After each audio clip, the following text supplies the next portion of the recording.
새벽 6시 텅 빈 맞은편 의자를 바라보며 김정숙 할머니는 또 혼잣말을 했어요.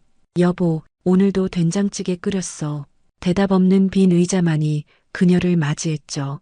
5년째 계속되는 혼자만의 아침 식사였습니다. 뚝배기에서 보글보글 끓는 된장찌개. 구수한 냄새가 부엌을 가득 채웠어요.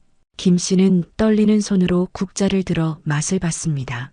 뜨거운 김이 얼굴을 스치자 눈가가 뜨거워졌어요. 아니, 그건 그저 뜨거운 김 때문이라고 김 씨는 스스로에게 그렇게 말했죠. 35년 동안 매일 끓여온 된장찌개. 영철은 늘 말했었어요. 당신이 끓인 된장찌개가 100만 원짜리 요리보다 맛있어. 그땐 그저 농담인 줄 알았죠. 100만 원이라니 서민인 우리에겐 꿈도 못 꿀 돈이었으니까요. 신혼 때는 반지하 월세방에서, 아이들 키울 땐 전세 아파트에서 그렇게 평범하게 살아온 우리였으니까. 식탁 위엔 반찬이 가지런히 놓여 있었습니다.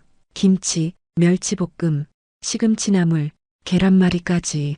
혼자 먹기엔 너무 많은 양이었지만 김 씨는 여전히 4인분을 만들곤 했어요. 빈 그릇들이 더 외로워 보였지만 그래도 멈출 수가 없었죠. 미선이 좋아하는 멸치볶음, 석준이가 먹고 싶어 하던 계란말이, 그리고 영철이 제일 좋아했던 된장찌개까지. 창밖으로 봄 햇살이 스며들었습니다. 아파트 단지 안작은 공원엔 벌써 개나리가 피어 있었어요. 새벽 산책을 나온 노부부가 팔짱을 끼고 걷는 모습이 보였죠. 김 씨의 가슴이 찌릿했습니다. 우리도 저렇게 함께 늙어가고 싶었는데, 은퇴하면 같이 제주도에 작은 집을 구해서 매일 바닷가를 산책하며 살자고 약속했었는데, 5년 전 그날이 떠올랐어요. 병원에서 유방암 진단을 받고 돌아온 날, 영철의 얼굴이 하얗게 질려 있었죠. 여보, 괜찮아. 요즘은 치료 잘 되잖아. 김 씨가 오히려 영철을 위로했었어요. 하지만 그날 밤, 영철은 밤새 뒤척이더니 새벽에 일찍 일어났죠. 화장실에서 나는 낮은 울음소리. 김 씨는 못 들은 척했어요. 남자의 자존심을 지켜주고 싶었으니까. 아침이 되자 영철은 사라져 있었습니다. 식탁 위엔 구겨진 종이 쪽지 하나. 미안해. 병원비에 보태. 그리고 현금 50만 원. 그게 전부였어요. 옷장을 열어보니 영철의 옷은 몇 벌만 남아 있었고 서랍 속 통장도 사라져 있었죠. 왜 나를 버리고 간 거야? 김 씨는 된장찌개를 저으며 중얼거렸습니다. 항암 치료를 받으며 보낸 2년, 머리카락이 다 빠지고 토하고 온몸이 아파 잠 못 드는 밤들. 그때마다 영철을 찾았어요. 여보, 어디 있어? 나 너무 무서워. 병원 침대에 누워 천장을 바라보던 시간들. 옆 침대 환자는 남편이 매일 병문안을 왔는데 김 씨는 늘 혼자였어요. 간호사들의 동정 어린 시선이 더 아팠죠. 보호자분은 언제 오시나요? 그 질문에 김 씨는 늘 거짓말을 했어요. 일이 바빠서 못 온대요.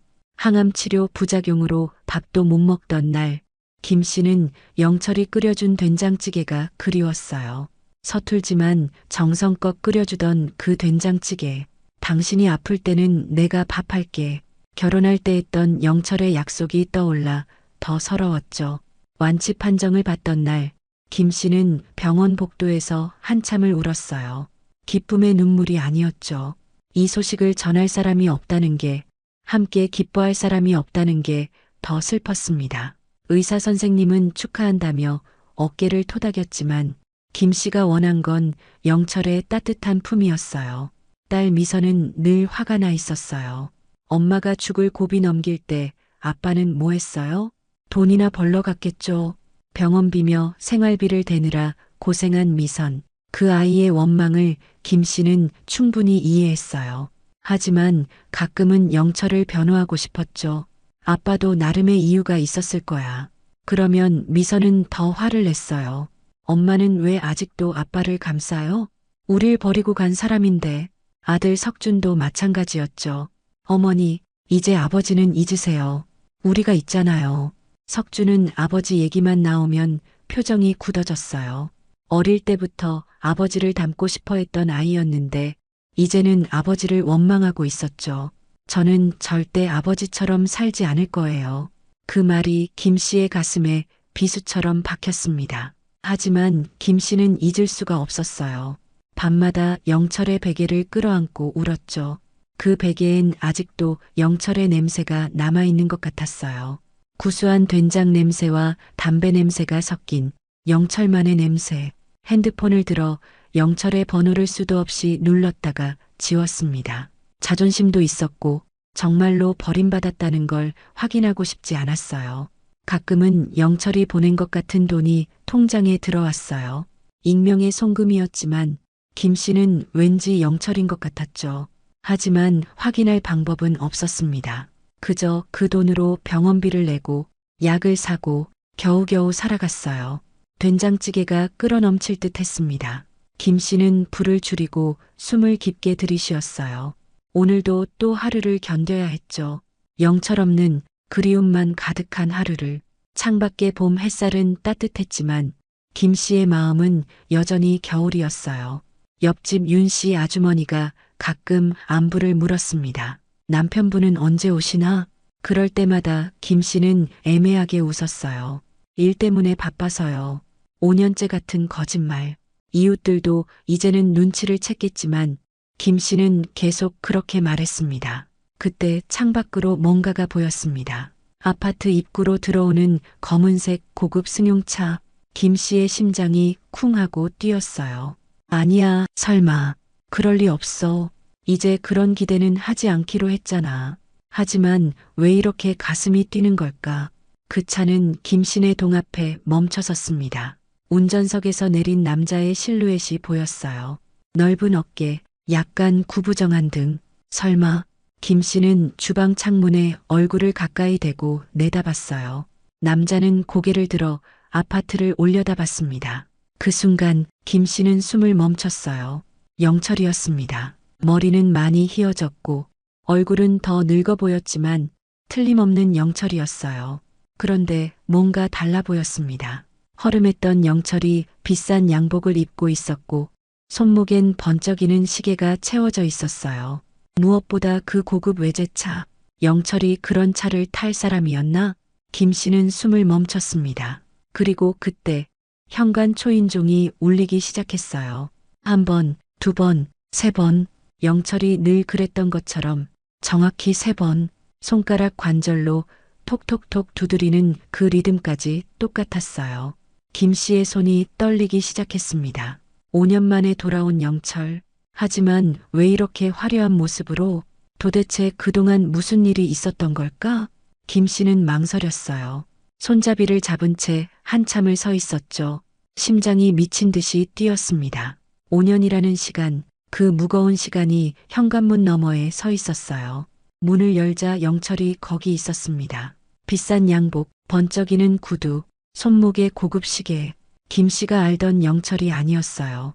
탄탄한 체격, 깔끔하게 정리된 머리, 고급 향수 냄새까지. 사업에 성공한 사람의 자신감이 온몸에서 풍겼죠. 하지만 그 눈빛만은, 그 미안한 듯한 표정만은 똑같았어요. 영철이 먼저 말했어요. 정수가 나야 라고. 김 씨는 대답하지 않았습니다. 그 대신 영철을 조용히 바라봤어요. 5년 전 떠날 때의 초라한 모습과는 완전히 달랐죠. 그때는 낡은 점퍼에 해진 운동화를 신고 있었는데 지금은 마치 다른 사람 같았어요. 잠깐의 침묵이 흘렀습니다. 김 씨의 마음속에선 수많은 감정이 휘몰아쳤어요.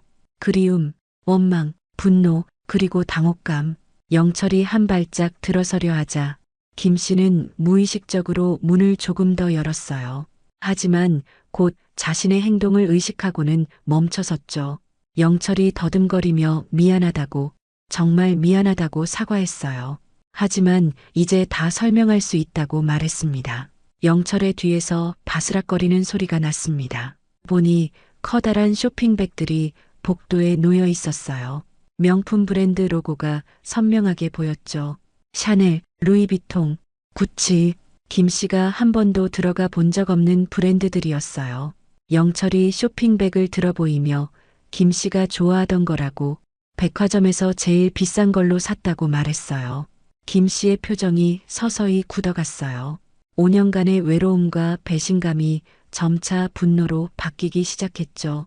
김 씨가 차갑게 물었어요.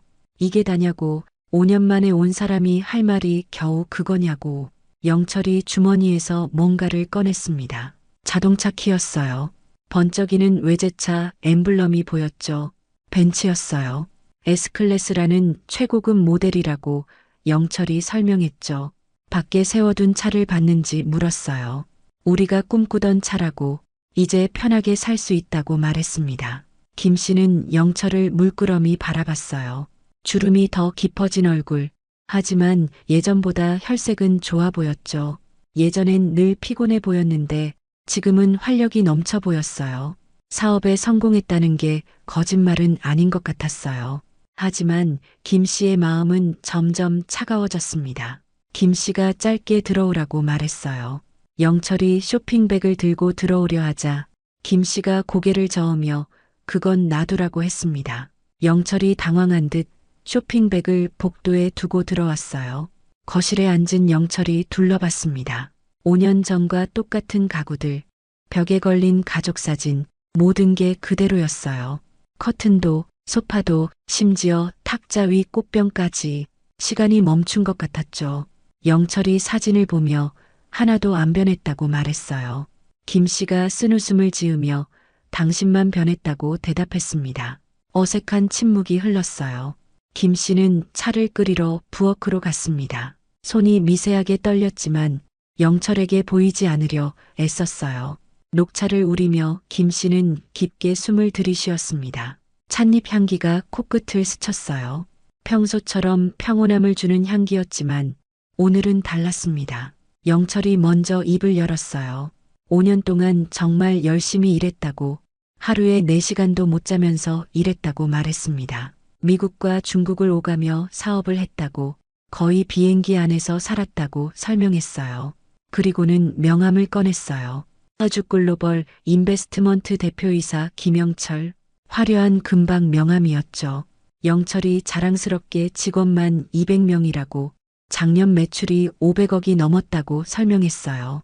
김 씨는 명함을 받지 않았어요. 대신 차를 내려놓으며 물었죠. 그래서 그게 지난 5년의 대가인지. 영철이 당황했어요. 예상했던 반응이 아니었나 봐요. 더듬거리며 이제 우리가 꿈꾸던 삶을 살 수 있지 않냐고, 제주도 바닷가 집도 살 수 있다고 말했습니다. 은퇴하면 가자고 했던 그 꿈을 이제 이룰 수 있다고. 김 씨가 조용히 앉았어요. 잠시 영철을 바라보다가 말했습니다. 5년이라고, 1825일이라고, 매일 당신을 기다렸다고. 아침마다 빈 의자를 보며 저녁마다 혼자 먹는 밥상을 차리며. 영철이 죄책감 어린 표정으로 고개를 숙였어요. 김 씨가 이어서 돈이 아니라 당신이 필요했다고 말했죠. 영철이 가방에서 통장을 꺼냈어요. 여러 개의 통장과 서류들 다 모았다고, 이제 병원비 걱정도 없고 뭐든 할 수 있다고 설명했어요. 해외 계좌까지 포함하면 자산이 100억이 넘는다고 말했습니다. 김 씨는 통장을 쳐다보지도 않았어요.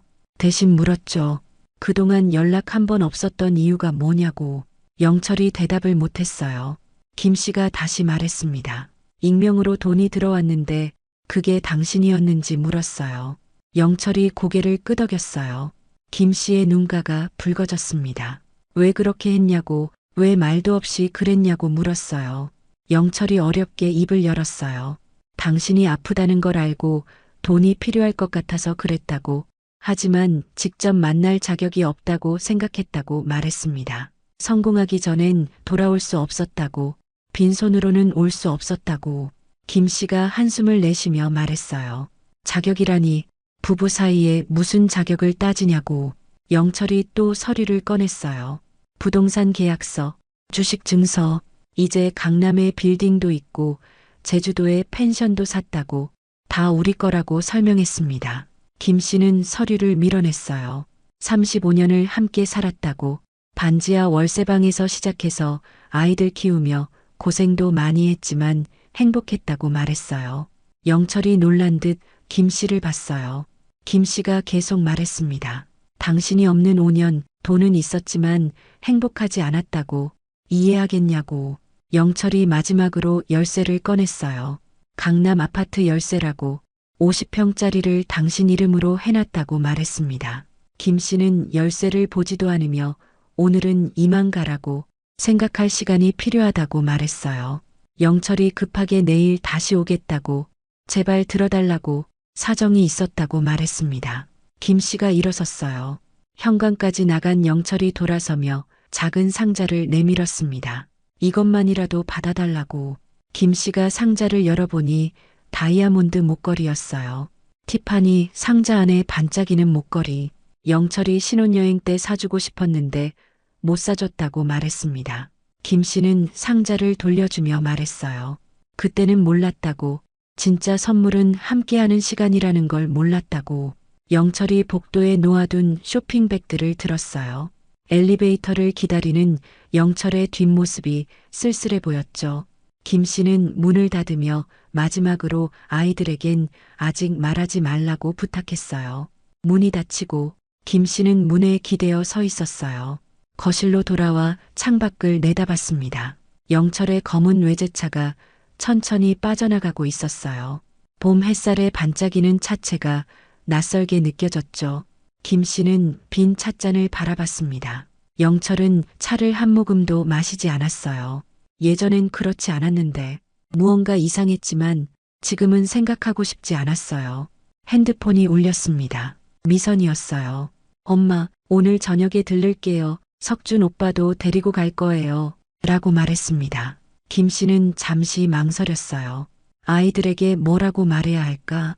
아버지가 돌아왔다고? 하지만 이미 늦었다고? 창밖의 봄날은 여전히 화창했습니다. 하지만 김 씨의 마음은 복잡했어요. 5년 만에 돌아온 남편, 백만장자가 되어 돌아왔지만 왜 이렇게 마음이 무거운 걸까요? 영철이 숨기고 있는 것처럼 보였던 그 표정, 뭔가 아픈 사람처럼 조심스러워 보였던 모습, 그게 계속 마음에 걸렸습니다. 저녁 식탁에 둘러앉은 가족들의 모습, 김 씨는 긴장으로 젓가락을 꽉 쥐고 있었어요. 미선과 석준은 무언가를 직감한 듯 했습니다. 엄마의 표정이 평소와 달랐으니까요. 미선이 무슨 일 있냐고 물었어요. 김 씨는 숨을 고르며 아니라고 그냥 피곤하다고 둘러댔습니다. 아이들 앞에서 영철의 귀환을 어떻게 말해야 할지 막막했어요. 석준이 된장찌개를 한술 떠먹으며 말했어요. 오늘 된장찌개가 더 맛있다고. 엄마가 뭔가 특별한 재료를 넣은 것 같다고. 김 씨는 빙그레 웃었습니다. 아버지가 좋아하던 레시피 그대로라고. 늘 그렇게 끓여왔다고 대답했어요. 미선의 눈빛이 흔들렸어요. 아버지 얘기만 나오면 늘 그랬죠. 그런 미선을 보며 김 씨는 마음이 무거워졌습니다. 영철의 귀환을 말해야 할까? 아직은 아닌 것 같았어요. 식사를 마친 후 석준이 낮은 목소리로 말했어요. 다음 주에 호주로 출장을 간다고. 이번엔 좀 길어질 것 같다고. 김 씨는 멀리 가는 아들이 걱정되었지만 티내지 않으려 애썼어요. 미선은 병원 근무 얘기를 했어요. 암 환자들이 늘어나는데 인력은 부족하다고. 어제는 밤새 응급실에 있었다고 말했습니다. 김 씨는 딸의 피곤한 얼굴을 보며 안쓰러웠어요. 자신의 치료 때문에 미선이 얼마나 고생했는지 알고 있었으니까요. 석준이 엄마의 정기검진 결과는 어떠냐고 물었어요. 김 씨는 괜찮다고. 완치 판정 후 5년이 지났으니 이제 걱정 없다고 대답했습니다. 완치라는 말에 아이들의 표정이 밝아졌어요. 그때 현관 초인종이 울렸습니다. 김 씨의 심장이 쿵 하고 뛰었어요. 설마. 다시 한번 초인종은 3번 울렸습니다. 톡톡톡. 영철의 방식 그대로. 석준이 누구냐고 물으며 일어섰어요. 김 씨가 급하게 자기가 나가겠다며 먼저 현관으로 향했습니다. 문을 조금 열고 밖을 내다봤어요. 역시 영철이었습니다. 김 씨가 당황해하며 지금은 안 된다고. 아이들이 와 있다고 속삭였어요. 영철은 그 말에 더 반가워하며 아이들도 보고 싶다고, 함께 이야기하고 싶다고 말했습니다. 김 씨는 고개를 저었어요. 아직 아이들에게 말하지 않았다고. 갑작스러운 만남은 좋지 않을 것 같다고 말했습니다. 영철의 얼굴에 실망감이 번졌어요.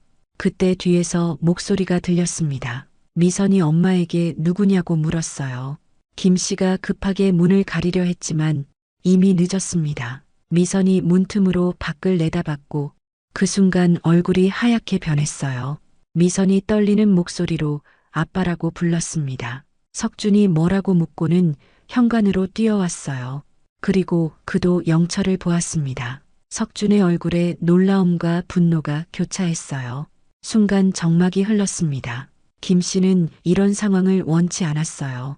더 준비가 필요했는데 이미 상황은 걷잡을 수 없이 흘러가고 있었죠. 영철이 조용히 인사했어요. 미선아, 석준아, 오래됐다고. 하지만 아이들의 표정은 차가웠습니다. 석준이 먼저 입을 열었어요. 아버지가 왜 여기 왔냐고, 무슨 자격으로 나타났냐고 날카롭게 물었습니다. 영철은 말없이 아들을 바라봤어요. 미선이 영철의 고급 옷차림을 위아래로 훑어보며 비웃었어요. 잘 지내셨나 보네요. 우리가 힘들 때 어디서 뭐하고 계셨는지 궁금했는데 라며 비꼬았습니다. 미선의 목소리가 점점 커졌어요. 엄마가 죽을 고비를 넘길 때 아빠는 돈이나 벌고 있었냐고, 그걸 자랑하러 온 거냐고 분노에 찬 목소리로 물었습니다. 영철이 고개를 숙였어요. 자신을 탓하는 건 이해하지만 이야기할 기회를 달라고, 집에 들어와서 차분히 얘기하자고 부탁했습니다. 석준이 단호하게 거절했어요. 우리 집에 아버지의 자리는 없다고, 어머니를 더 괴롭히지 말라고 말했습니다. 영철의 눈에 슬픔이 깃들었어요. 김 씨는 이 싸움을 멈추고 싶었어요. 모두 진정하라고, 일단 들어와서 얘기하자고 제안했습니다. 아이들은 반대했지만 김 씨의 단호한 눈빛에 결국 물러섰어요. 거실로 들어온 영철, 김 씨는 그를 소파에 앉히고 차를 끓였습니다. 미선과 석준은 영철의 맞은편에 앉아 경계의 눈빛을 거두지 않았어요. 어색한 침묵이 흘렀죠. 영철이 가방을 열었어요. 어제와 마찬가지로 통장과 서류들을 꺼냈습니다.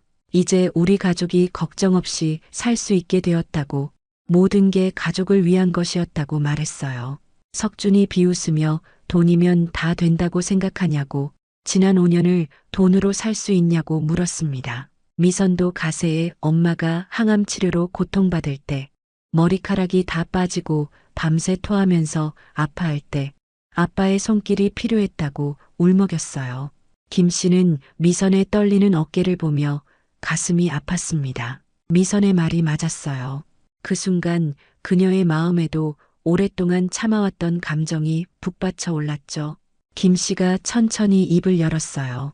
돈이 필요했던 게 아니라 당신이 필요했다고, 항암 치료로 온몸이 아플 때, 혼자 병실에 누워 천장만 바라볼 때 그저 곁에 있어주는 사람이 필요했다고 목소리가 떨렸습니다. 영철이 자료를 펼쳤어요. 100억이 넘는 자산 목록, 해외 계좌 내역, 부동산 증서들, 5년간 쉬지 않고 일해서 모은 재산이라고, 이제 가족들이 평생 편하게 살 수 있다고 설명했습니다. 미선이 분노에 차서 소리쳤어요. 우리에게 필요한 건 돈이 아니라 아빠였다고, 엄마 옆에서 손 잡아주고 힘이 되어주는 아빠가 필요했다고. 김 씨는 딸의 눈물 어린 얼굴을 보며 가슴이 아팠어요. 석준도 가세했어요. 엄마가 밤마다 아빠를 찾으며 울 때, 집안일과 병간호로 지친 누나가 쓰러질 때 자신이 얼마나 무력감을 느꼈는지 말했습니다. 영철이 미안하다고, 정말 미안하다고 거듭 사과했어요. 그러면서 통장을 아이들에게 내밀었습니다. 각자 10억씩 넣어둔 통장이라고, 받아달라고 부탁했어요. 미선이 통장을 냉정하게 밀어냈어요. 가족을 버린 죄책감을 돈으로 씻을 수 있다고 생각하냐고, 그런 돈 필요 없다고 말했습니다. 석준도 고개를 저으며 그런 돈 받기 싫다고 말했어요. 김 씨는 잠시 창밖을 바라봤습니다. 그날 밤 맹장염으로 영철을 간호하던 기억이 떠올랐어요. 아파도 배 부여잡고 웃게 만들었던 영철, 화장실에 숨어 울던 영철, 자존심 강했던 사람이 이렇게 쉽게 사과하는 모습이 어색했습니다. 김 씨가 조용히 자리에서 일어났습니다. 부엌으로 가서 된장찌개를 데우기 시작했어요. 모두가 김 씨를 의아하게 바라봤죠. 김 씨는 영철에게 물었습니다. 아직도 된장찌개 좋아하냐고. 영철의 눈이 잠시 반짝였어요. 그러고는 고개를 끄덕이며 당신이 끓인 된장찌개가 세상에서 제일 맛있다고 말했습니다. 그 말에 김 씨의 눈가가 촉촉해졌어요. 미선과 석주는 어리둥절한 표정으로 엄마를 바라봤습니다. 김 씨는 차분하게 말했어요. 아버지의 이야기도 들어보자고. 판단은 그 후에 해도 늦지 않다고. 아이들은 불만스러워했지만 침묵했어요. 김 씨가 차려놓은 밥상, 영철은 한술 뜨고는 순간 얼굴이 환해졌어요. 옛날 맛 그대로라며 감격했습니다. 하지만 몇 숟가락 먹지 못하고 갑자기 기침을 시작했어요. 가슴을 움켜쥐는 모습이 심상치 않았습니다. 김 씨가 급하게 물을 건넸지만 영철은 괜찮다며 손사래를 쳤어요. 하지만 얼굴이 창백해져 있었죠.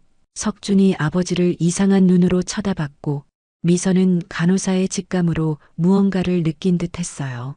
영철이 겨우 기침을 멈추고 식은 땀을 닦았습니다. 식탁 위 된장찌개는 더 이상 손대지 않았어요.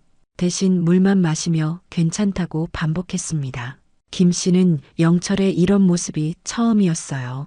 예전에 영철은 아무리 아파도 밥 한 공기는 비우는 사람이었는데 식사를 마친 후 영철이 가족 사진을 보고 있었어요. 아이들이 어릴 때 찍은 사진, 석준의 초등학교 졸업식, 미선의 간호사 임용식, 영철의 눈에 그리움이 가득했죠. 석준이 궁금해하며 물었어요. 아버지가 하는 회사가 정확히 무슨 일을 하는 곳이냐고. 영철이 기술 수출업체라고 중국과 미국을 오가며 특허 기술을 거래한다고 설명했습니다. 미선은 여전히 냉랭했어요. 그렇게 큰 회사를 운영하면서 가족에게 연락 한 번 못했냐고, 전화 한 통 없었던 이유가 뭐냐고 따져 물었습니다. 영철은 자신이 한심한 사람이었다고, 성공하기 전에는 얼굴 들고 돌아올 수 없었다고 말했어요. 김 씨는 그 말이 어딘가 이상하게 느껴졌습니다. 평생 자존심 강했던 영철다운 말이 아니었어요. 석준이 의심스럽게 물었어요. 진짜 회사가 있는 건 맞냐고, 그냥 거짓말하는 것 아니냐고. 영철이 명함을 내밀며 직접 가서 확인해봐도 좋다고 말했습니다. 영철이 또 기침을 했어요. 이번엔 훨씬 더 심하게. 손수건을 꺼내 입을 가렸는데 김 씨는 순간 손수건에 묻은 붉은 얼룩을 보았습니다. 피었어요. 영철이 급하게 손수건을 주머니에 넣었지만 김 씨의 눈을 피할 수는 없었죠. 김 씨는 영철의 얼굴을 자세히 봤어요. 비싼 옷과 시계 너머로 보이는 어딘가 지쳐 보이는 눈빛, 눈 아래 드리워진 다크서클, 예전보다 훨씬 깊어진 주름, 무언가 크게 잘못되었다는 느낌이 김 씨의 가슴을 무겁게 눌렀어요. 시간이 꽤 흘러 미선과 석준이 집에 돌아갈 시간이 되었어요. 현관에서 인사를 나누는데 미선이 김 씨에게 조심하라고 또 상처받지 말라고 당부했습니다. 석준도 엄마에게 전화하겠다며 걱정스러운 표정을 감추지 못했어요. 아이들이 떠나고 영철과 김 씨만 남았어요. 영철이 아이들이 많이 컸다고, 잘 자랐다고 말했어요. 그러면서 자신이 없는 동안 고생 많았겠다고 고개를 숙였습니다. 김 씨는 차분히 물었어요. 왜 돌아왔냐고, 정말 다시 시작하자는 거냐고. 영철은 진심으로 그렇다고 말했어요. 남은 인생을 함께하고 싶다고, 상처 준 것 평생 갚아주겠다고. 김 씨는 5년 동안의 그리움과 원망이 교차하는 마음을 가라앉히려 애썼어요. 그동안 꿈에서도 그리던 순간이었지만 막상 영철을 앞에 두니 복잡한 감정이 밀려왔습니다. 용서하고 싶은 마음과 아직 아픈 상처 사이에서 갈등했어요. 김 씨가 영철의 손을 봤어요. 예전엔 거칠었던 손이 지금은 부드러웠습니다. 사업가 같은 손, 하지만 손끝에 미세한 떨림이 보였어요. 김 씨가 그 떨림을 보고 물었습니다. 영철은 그저 피곤해서 그렇다고 대답했어요. 김 씨가 영철의 눈을 들여다봤어요. 정말 괜찮은 거냐고, 무슨 일 있는 거 아니냐고. 영철은 웃으며 아니라고, 이제 모든 게 잘 될 거라고 말했습니다. 하지만 그 웃음이 평소와 달랐어요. 뭔가 아픔을 숨기는 듯한 웃음. 영철이 자리에서 일어났어요. 이제 호텔로 돌아가야 한다고, 내일 또 오겠다고 말했습니다. 김 씨는 현관까지 배웅했어요. 영철이 문 앞에서 주저하며 물었습니다. 자신을 용서해 줄 수 있겠냐고. 김 씨는 대답 대신 물었어요. 영철에게 하고 싶은 말이 있냐고. 정말 하고 싶은 말이. 영철은 잠시 침묵하다가 고개를 저었어요. 이제 가겠다고, 내일 다시 오겠다고 말했습니다. 영철이 떠나고 김 씨는 거실로 돌아왔어요. 식탁에 놓인 영철의 그릇. 된장찌개를 거의 먹지 않았고 밥도 몇 숟가락 뜨지 않았습니다. 예전에 영철은 항상 두 그릇은 먹던 사람인데 김 씨는 설거지를 하며 오늘의 모든 일을 곱씹었어요. 영철의 기침, 떨리는 손, 창백한 얼굴, 손수건의 핏자국, 그리고 억지로 지은 듯한 웃음. 평생 같이 살았던 사람이라 김 씨는 알았어요. 영철이 무언가를 숨기고 있다는 것을. 소파에 앉은 김 씨, 영철이 놓고 간 가방이 눈에 들어왔어요. 고급스러운 가죽 서류 가방. 아마도 입고 간 모양이었습니다. 김 씨는 한참을 그 가방을 바라봤어요.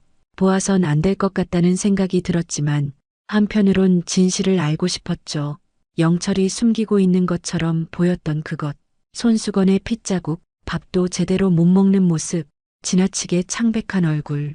김 씨는 이 모든 징후가 자신의 투병 시절과 닮아 있다는 생각이 들었어요. 가슴속에서 불안감이 커져갔습니다. 결국 가방을 열었어요. 안에는 서류들과 함께 작은 약봉지들이 가득했습니다. 항암제, 진통제, 이 약들은 김 씨가 너무나 잘 아는 것들이었어요. 자신의 투병 시절에 먹었던 것과 똑같은 약들. 그리고 그 아래 병원 진료 기록. 김 씨의 손이 떨렸어요. 첫 페이지를 넘기자 영철의 이름과 진단명이 보였습니다. 간암 말기, 예상 생존 기간 6개월 이내, 진단일 5년 전 3월 2일, 김 씨의 유방암 진단 바로 일주일 후의 날짜였어요. 김 씨의 손에서 서류가 떨어졌습니다. 눈앞이 캄캄해지는 것 같았어요. 5년 전 영철을 떠나보낸 진짜 이유, 그리고 갑자기 백만장자가 되어 돌아온 이유, 그 충격적인 진실을 앞에 두고 김 씨는 의자에 쓰러지듯 앉았습니다. 김 씨의 손이 떨렸어요. 진단서가 바닥에 떨어진 채 어둠 속에서 시간이 멈춘 것만 같았습니다. 5년 전 영철이 사라진 이유가 이것이었군요. 아내의 암 진단 일주일 후 남편도 암 진단을 받았다니 김 씨는 이해할 수 없었어요. 왜 말하지 않았을까? 왜 혼자 떠나갔을까? 두 사람이 함께 투병할 수 있었는데.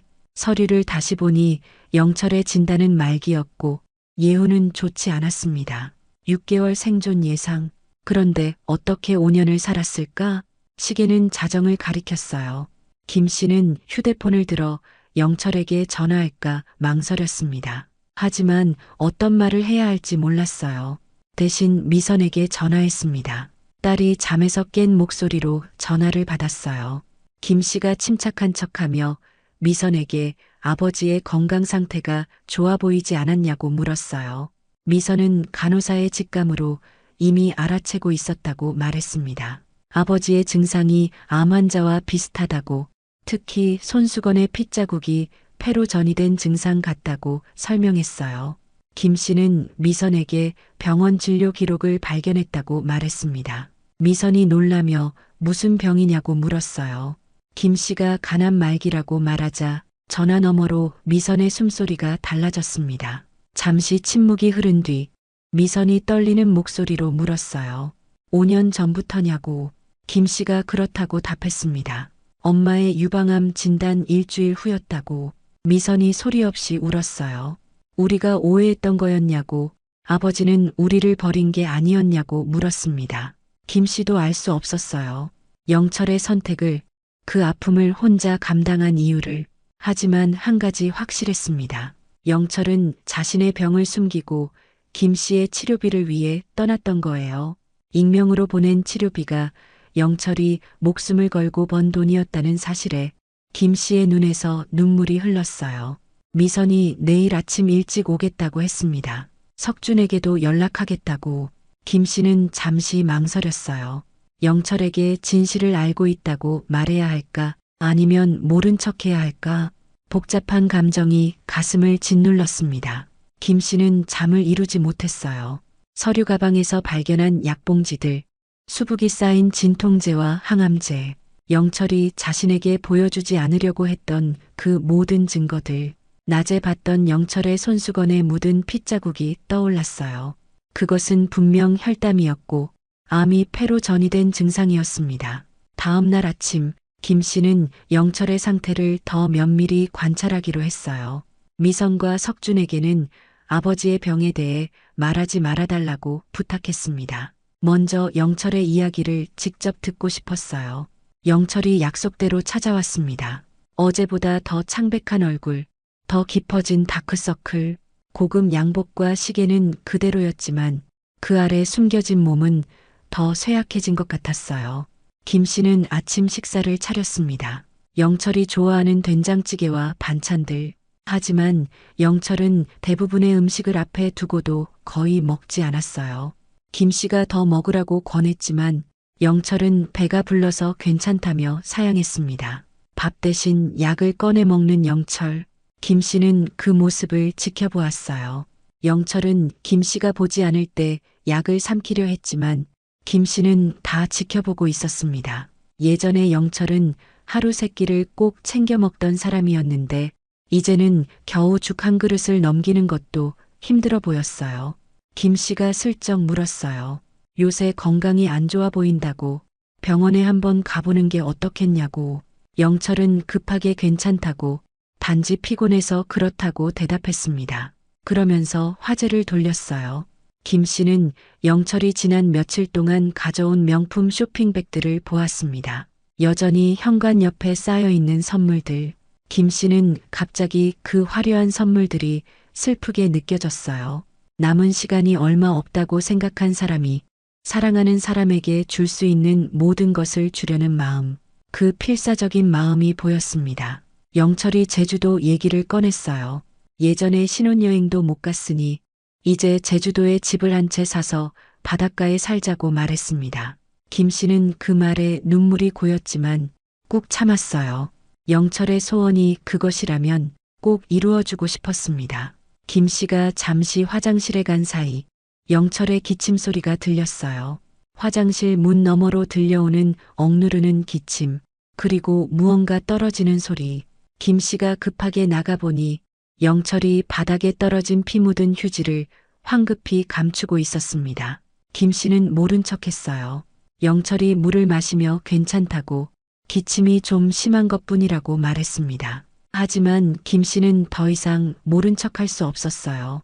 영철의 상태가 생각보다 심각하다는 것을, 시간이 많이 남지 않았다는 것을 느꼈습니다. 영철이 잠시 눈을 감고 쉬는 동안 김 씨는 그의 가방을 다시 살펴봤어요. 약봉지들 아래 사업 서류들이 있었습니다. 회사 설립 서류, 해외 계약서, 투자 내역서. 이 서류들은 영철이 5년 동안 어떻게 살았는지 보여주고 있었어요. 미국과 중국을 오가며 목숨을 걸고 위험한 사업에 뛰어들었던 흔적. 처음에는 소규모로 시작해서 점점 더 큰 거래를 성사시켰습니다. 서류 사이에 영철의 병원 진료 일정표도 있었어요. 진료와 해외 출장이 겹치는 날이면 진료를 미루고 출장을 선택한 흔적.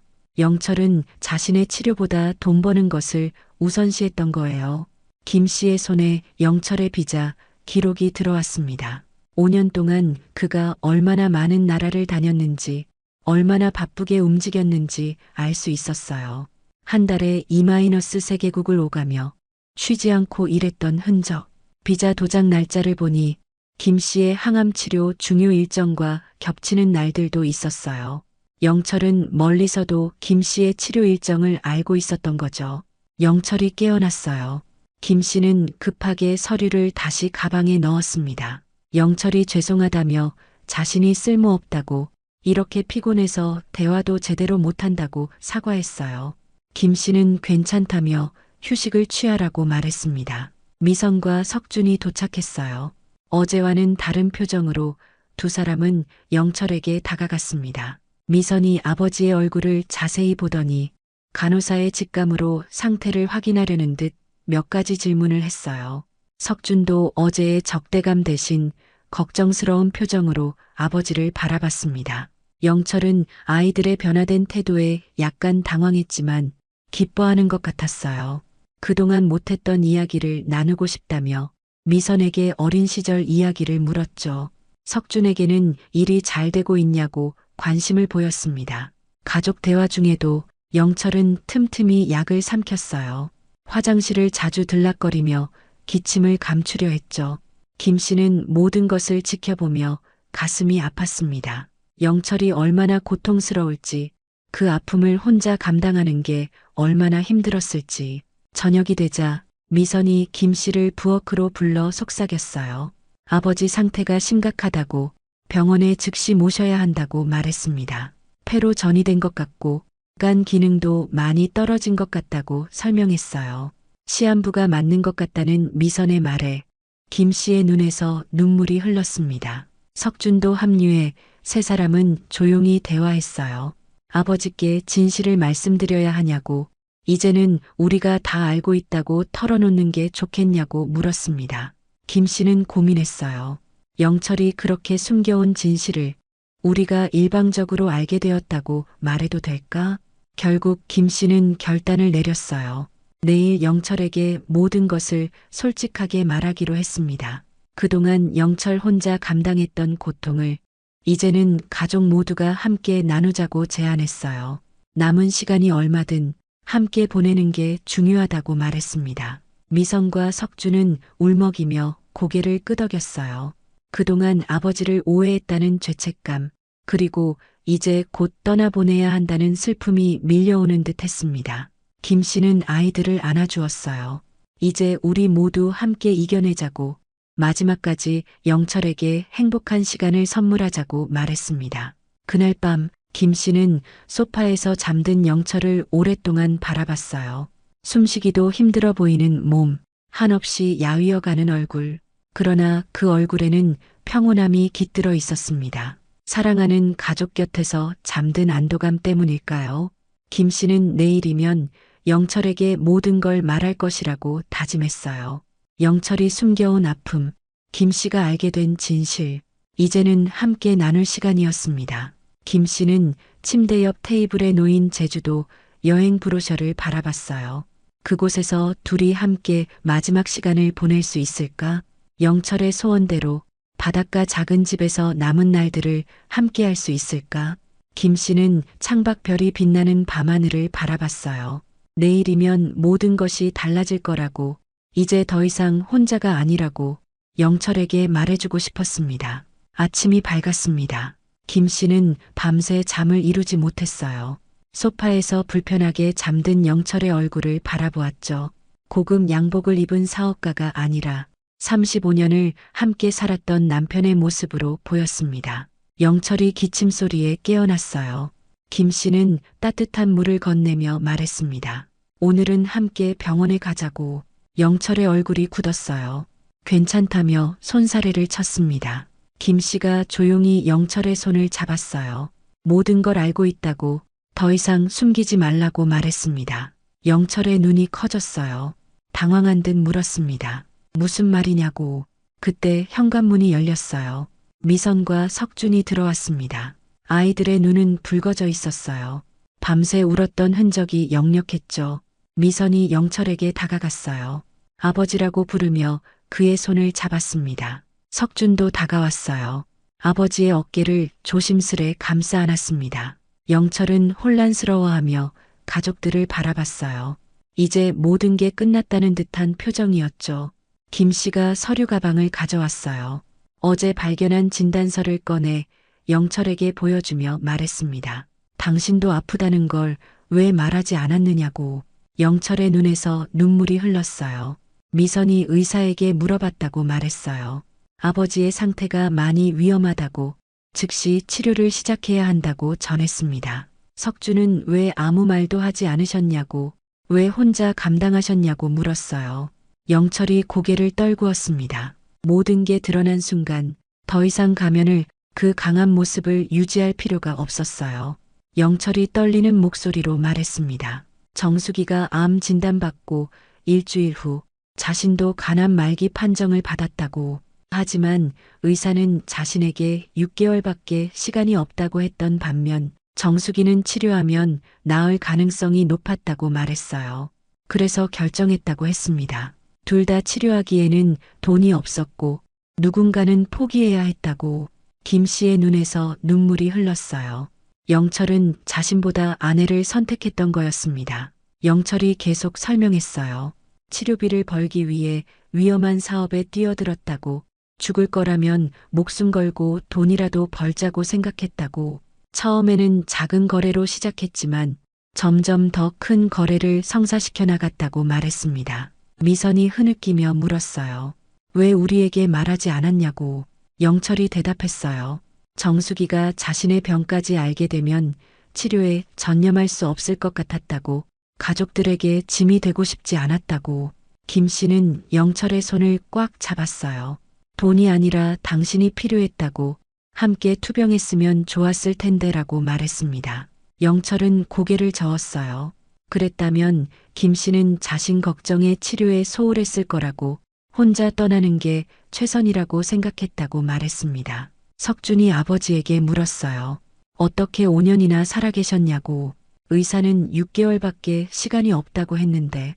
영철이 쓴웃음을 지었어요. 처음 1년은 그저 아내의 치료비를 벌기 위해 살았다고. 매일이 연장전 같았다고 말했습니다. 그러다 정수기의 상태가 호전되었다는 소식을 들었을 때 더 살아야겠다는 의지가 생겼다고. 그래서 위험한 임상시험에도 참여하고 미국과 중국을 오가며 새로운 치료도 받았다고 말했어요. 그 모든 과정을 혼자 견뎌냈다고. 김 씨가 물었어요. 익명으로 왔던 돈이 정말 당신이 보낸 거였냐고. 영철이 고개를 끄덕였습니다. 매달 병원비와 생활비를 보내고 싶었지만 정수기가 알아볼까봐 걱정됐다고 말했어요. 그래서 사업 파트너의 계좌를 빌려 송금했고 때로는 택배 기사를 통해 봉투에 현금을 넣어 보내기도 했다고 설명했습니다. 김 씨는 영철의 이야기를 들으며 가슴이 아팠어요. 남편이 얼마나 외롭고 고통스러웠을지, 얼마나 가족을 그리워했을지 상상할 수 있었습니다. 미선과 석준도 울음을 참지 못했어요. 영철이 서류 한 장을 꺼냈습니다. 제주도 바닷가 집 등기부였어요. 신혼여행도 못 갔던 제주도에 작은 집을 마련했다고 말했습니다. 그곳에서 남은 시간을 정수기와 함께 보내고 싶다고, 바다를 보며 여생을 함께하고 싶다고 말했어요. 미선이 아버지를 꼭 안았어요. 지금이라도 치료를 받으면 더 오래 살 수 있을 거라고. 우리가 도울 테니 포기하지 말라고 부탁했습니다. 석준도 동의했어요. 이제는 아버지의 치료에 집중하자고, 모든 걸 함께 하자고 말했습니다. 영철은 고개를 저었어요. 이미 많은 치료를 받았고 더 이상은 의미가 없다고 말했습니다. 의사도 시간이 얼마 남지 않았다고 했다고. 남은 시간을 병원 침대에서 보내기보다 사랑하는 가족과 함께하고 싶다고 말했어요. 김 씨가 제안했어요. 그럼 오늘 당장 제주도로 가자고. 영철이 원하는 대로 바닷가 집에서 지내자고. 영철의 눈이 반짝였어요. 정말 그래도 되냐고, 지금 갈 수 있냐고 물었습니다. 미선이 걱정스럽게 말했어요. 아버지 상태가 여행을 할 수 있을지 의문이라고. 간호사로서 장거리 이동이 위험할 수 있다고 설명했습니다. 영철은 이것이 자신의 마지막 소원이라고. 병원에 갇혀 지내느니 바다를 보며 죽고 싶다고 말했어요. 미선은 결국 고개를 끄덕였습니다. 그렇다면 자신이 필요한 의료 장비와 약을 준비하겠다고, 가능한 한 아버지를 편안하게 해드리겠다고 말했어요. 석준도 휴가를 내겠다고, 아버지와 어머니를 제주도까지 모시고 가겠다고 했습니다. 김 씨는 영철에게 물었어요. 왜 돈을 많이 벌었냐고, 치료비가 그렇게 많이 필요했냐고. 영철이 대답했습니다. 처음에는 정수기의 치료비를 위해서였지만 점점 더 많은 돈을 벌어야겠다는 욕심이 생겼다고. 정수기와 아이들이 자신 없이도 평생 걱정 없이 살 수 있도록 충분한 재산을 남기고 싶었다고 말했어요. 그동안 가난하게 살아온 것이 미안해서 마지막 선물로 경제적 자유를 주고 싶었다고 말했습니다. 김 씨가 손을 내밀었어요. 영철이 선물한 다이아몬드 목걸이를 풀어 그에게 보여주며 말했습니다. 결혼 35주년 기념으로 받겠다고, 이제 서로에게 선물하는 시간을 갖자고. 영철은 김 씨의 목에 목걸이를 걸어주었어요. 떨리는 손으로 천천히 걸어주는 그 순간 두 사람의 눈에는 눈물이 고였습니다. 미선이 짐을 꾸리기 시작했어요. 석주는 비행기 표를 예약했다고 말했습니다. 오후 비행기로 제주도로 떠날 수 있다고. 영철은 여행 가방을 들고 나왔어요. 이미 준비해 둔 듯 했습니다. 그 가방 안에는 5년 동안 모은 추억이 담겨 있었어요. 세계 각국에서 가져온 작은 선물들, 정수기를 위해 모아둔 조개 껍데기와 돌멩이들, 멀리서도 늘 가족을 생각했다는 증거였습니다. 영철이 김 씨에게 말했어요. 미안하다고, 용서해달라고. 5년 동안 혼자 두어서 많이 외롭게 했을 것 같다고. 김 씨는 고개를 저었어요. 미안할 것 없다고, 오히려 고맙다고 말했습니다. 미선이 준비한 의료 가방에는 영철에게 필요한 진통제와 응급약이 가득 담겨 있었어요. 비행기에서라도 편안하게 가실 수 있도록 산소 발생기도 작은 휴대용으로 준비했다고 말했습니다. 석주는 병원 의사 친구에게 연락해 제주도에서도 의료 지원을 받을 수 있도록 조치했다고 전했어요. 그렇게 가족은 아파트를 나섰어요. 김 씨는 현관문을 닫으며 5년 동안의 고독에 작별을 고했습니다. 이제는 남편과 함께할 시간, 비록 짧더라도 소중한 시간이 기다리고 있었어요. 공항으로 향하는 차 안에서 영철은 김 씨의 손을 꼭 잡았어요. 아직도 따뜻한 그 손, 예전과 같은 그 온기.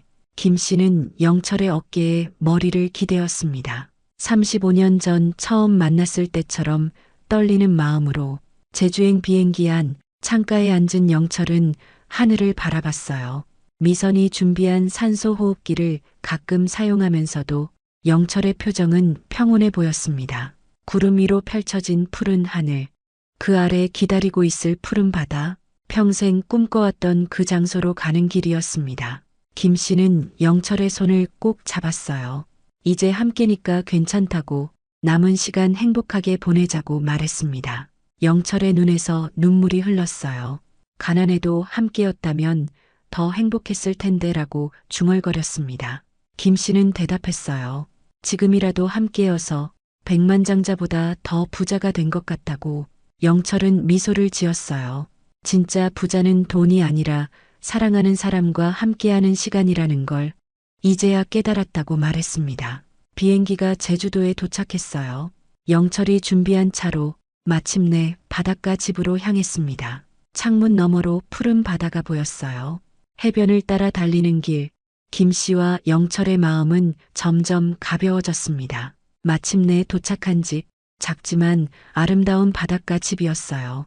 테라스에서는 바다가 한눈에 보였습니다. 영철이 김 씨의 손을 잡고 테라스로 이끌었어요. 저녁 노을이 바다를 붉게 물들이고 있었습니다. 영철이 말했어요. 우리 신혼여행으로 이곳에 오려고 얼마나 계획했었는지, 하지만 돈이 없어서 포기했던 그 꿈을 이제야 이루게 되었다고. 뒤늦은 신혼여행이지만 가장 행복한 여행이 될 것 같다고 말했습니다. 김 씨는 영철의 어깨에 머리를 기대었어요. 바다를 바라보며 말했습니다. 매일 아침 함께 산책하자고, 노을도 함께 보자고. 영철은 고개를 끄덕였어요. 남은 시간이 얼마든 그 순간들을 영원처럼 소중히 여기겠다고 말했습니다. 미선과 석주는 부모님을 바라보며 미소 지었어요. 오해와 아픔을 넘어 다시 찾은 사랑, 그 모습이 아름다워 보였습니다. 석준이 와인을 따랐어요. 가족의 화해와 새로운 시작을 축하하자고 말했습니다. 영철이 와인잔을 들어 올렸어요. 가족 모두의 건강과 행복을 위해 건배하자고 말했습니다. 하지만 와인을 마시기 전 또다시 심한 기침이 터져 나왔어요. 김 씨가 영철의 등을 토닥이며 약을 건넸습니다. 김 씨는 부엌으로 향했어요. 이 특별한 날을 기념해 영철이 가장 좋아하는 된장찌개를 끓이겠다고 말했습니다. 영철의 얼굴에 환한 미소가 번졌어요. 오랜만에 아내가 끓인 된장찌개를 먹을 생각에 행복해 보였습니다. 저녁 식사 자리, 김 씨가 끓인 된장찌개가 식탁 위에 놓였어요. 구수한 냄새가 집안을 가득 채웠습니다. 영철은 한 숟가락 먹더니 눈을 감았어요. 이 맛이 그리웠다고 아내의 된장찌개가 세상에서 가장 맛있다고 말했습니다. 비록 몇 숟가락 먹는 것이 고작이었지만 영철의 표정에는 만족감이 가득했어요. 김 씨는 그런 영철을 보며 눈물을 감추려 애썼습니다. 된장찌개 한 그릇으로 전할 수 있는 사랑, 35년 동안 변하지 않은 그 마음. 그날 밤 별이 가득한 하늘 아래 파도 소리를 들으며 김 씨와 영철은 오랜만에 같은 침대에 누웠어요. 서로의 손을 꼭 잡은 채 영철이 속삭였어요. 정수가 고마워, 그리고 사랑해. 김 씨도 속삭였습니다. 여보, 나도 사랑해. 이제 우리는 진짜 부자가 되었어요. 그날 밤 두 사람은 오랜만에 평온한 잠을 이루었습니다. 바다 소리를 자장가 삼아, 별빛을 이불 삼아, 뒤늦게 찾아온 행복이었지만 그 어느 때보다 소중한 행복이었어요. 그렇게 제주도 생활이 시작되었어요. 작은 바닷가 집은 두 사람에게 딱 맞는 크기였습니다. 넓은 창문으로 바다가 한눈에 들어왔고 테라스에 앉으면 파도 소리가 들렸어요. 영철과 김 씨는 평생 꿈꿔왔던 집에서 늦게 찾아온 행복을 만끽했습니다. 매일 아침은 일출로 시작되었어요. 김 씨가 먼저 일어나 약을 챙기고 영철의 약도 준비했습니다. 서로의 약을 건네며 나누는 따뜻한 미소, 그것만으로도 하루가 밝았어요. 영철의 상태는 좋지 않았지만 바다를 보는 눈빛만은 반짝였습니다. 아침 식사 후에는 함께 바닷가를 산책했어요. 영철은 지팡이의 의지에 천천히 걸었고 김 씨는 그의 팔을 꼭 붙잡았습니다. 모래 위에 나란히 찍히는 발자국, 가끔은 파도가 지워가기도 했지만 두 사람은 계속 새로운 자국을 남겼어요. 미선과 석주는 번갈아 찾아왔어요. 미선은 간호사로서 아버지의 상태를 체크하고 필요한 약을 가져왔습니다. 석주는 먼 외국에서도 자주 화상 통화를 했죠. 가족의 시간이 소중해진 나날들. 영철은 그 시간을 모두 마음에 담았어요. 영철의 병세는 점점 약해졌지만 웃음은 더 자주 지었습니다. 김 씨가 끓이는 된장찌개 냄새에 행복해하고 바다를 바라보며 젊은 시절 이야기를 나눴어요. 두 사람 사이에 쌓인 35년의 추억들, 그리고 5년의 공백을 채우는 이야기들. 영철은 사업 이야기를 들려주었어요. 처음엔 중국에서 작은 거래로 시작했지만 점점 사업이 커져 여러 나라를 다니게 되었다고, 그 과정에서 얼마나 외로웠는지 매일 밤 정수기와 아이들을 생각하며 잠들었다고 말했습니다. 김 씨도 지난 5년을 이야기했어요. 항암 치료의 고통과 완치 후의 기쁨, 그리고 영철을 기다리며 보낸 시간들. 두 사람은 서로가 놓친 5년을 채워가며 남은 시간을 더 소중히 여겼습니다. 영철이 어느 날 김 씨에게 말했어요. 가난해도 함께였다면 더 행복했을 텐데 잘못된 선택을 했다고. 김 씨는 고개를 저었습니다. 당신은 가장 어려운 선택을 했고 그것이 가장 큰 사랑이었다고 말했어요. 김 씨는 영철의 손을 잡으며 말했습니다. 이제라도 함께여서 백만장자보다 더 부자가 된 것 같다고. 진정한 부자는 돈이 아니라 사랑하는 사람과 함께하는 시간이라고. 영철의 눈에 눈물이 고였어요. 두 사람은 소박한 생활을 즐겼습니다. 김 씨는 작은 텃밭을 가꾸기 시작했고 영철은 테라스에 앉아 그림을 그렸어요. 젊었을 때는 미처 몰랐던 소소한 행복, 바다를 보며 차 한 잔 마시는 여유, 손을 잡고 별을 보는 밤. 이웃들과도 정을 나눴어요.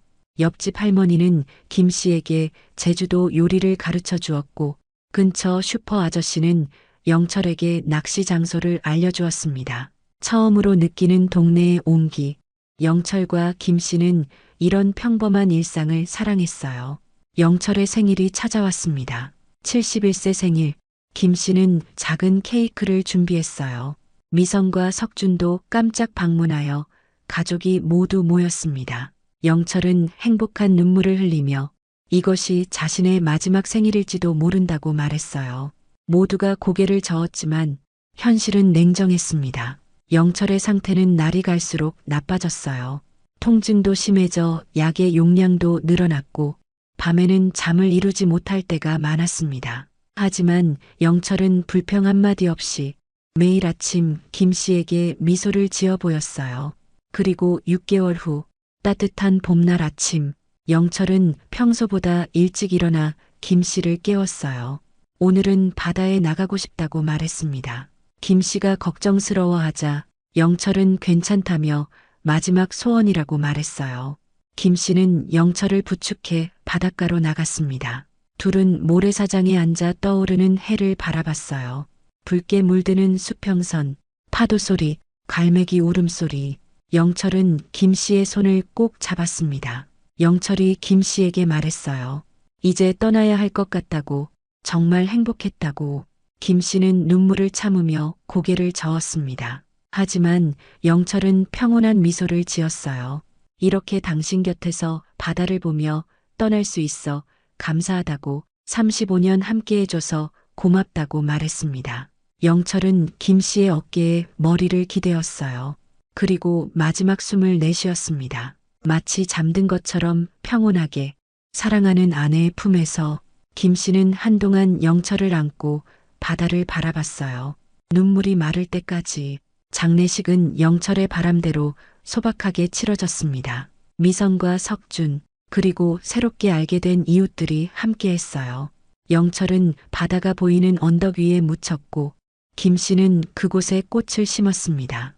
매일 아침 볼 수 있는 곳, 바다를 바라보는 곳. 시간이 흘렀어요.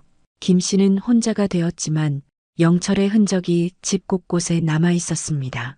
테라스의 그림들, 서재의 책들, 침대 옆 사진. 김 씨는 계속해서 바닷가 집에서 살기로 했어요. 매일 아침 김 씨는 영철의 무덤을 찾아갔습니다. 꽃에 물을 주고 새롭게 핀 꽃잎을 정리했어요. 그리고 바다를 바라보며 영철에게 말을 건넸습니다. 오늘의 일기를 들려주고 미선과 석준의 소식도 전했어요. 어느 날 저녁 김 씨는 테라스에 앉아 석양을 바라봤습니다. 영철의 그림 도구를 꺼내 바다를 그리기 시작했어요. 영철이 남긴 빈 캔버스에 김 씨가 보는 바다를 담았습니다. 평생 그림을 그려본 적 없는 김 씨였지만 영철의 마음을 이어가고 싶었어요. 미선과 석준은 자주 찾아왔습니다. 김 씨의 건강을 걱정하면서도 어머니의 독립적인 삶을 존중했어요. 김 씨는 아이들에게 괜찮다고, 자신은 이곳에서 행복하다고 말했습니다. 영철과의 약속을 지키고 있다고. 김 씨는 혼자서도 매일 바닷가를 산책했어요.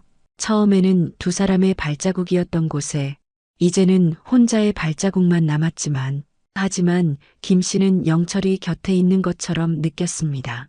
바람에 실려오는 속삭임 같은 것, 어쩌면 영철의 목소리였을지도. 1년이 지났어요. 김 씨의 건강도 점점 약해졌지만 바다를 향한 사랑만은 변함없었습니다. 어느 평화로운 저녁, 김 씨는 영철의 무덤 앞에 앉았어요. 바다가 붉게 물드는 모습을 보며 말했습니다. 여보, 그곳에서 기다려요. 나도 곧 갈게요. 다음 생엔 처음부터 함께 하자고. 그리고 그때는 부디 헤어지지 말자고. 김 씨는 미소를 지으며 하늘을 바라봤어요. 저 멀리 수평선 너머 영철이 기다리고 있을 것만 같았습니다. 진짜 부자는 영원히 함께할 수 있는 사랑을 가진 사람. 김 씨는 그 사실을 이제 온전히 알게 되었어요. 바다는 여전히 아름다웠습니다. 영철과 함께 봤던 그 바다, 이제는 김 씨 혼자 바라보는 바다. 하지만 외롭지 않았어요. 사랑했던 사람들이 영원히 마음속에 남는 것처럼 그들의 사랑도 이 바다처럼 영원할 테니까요.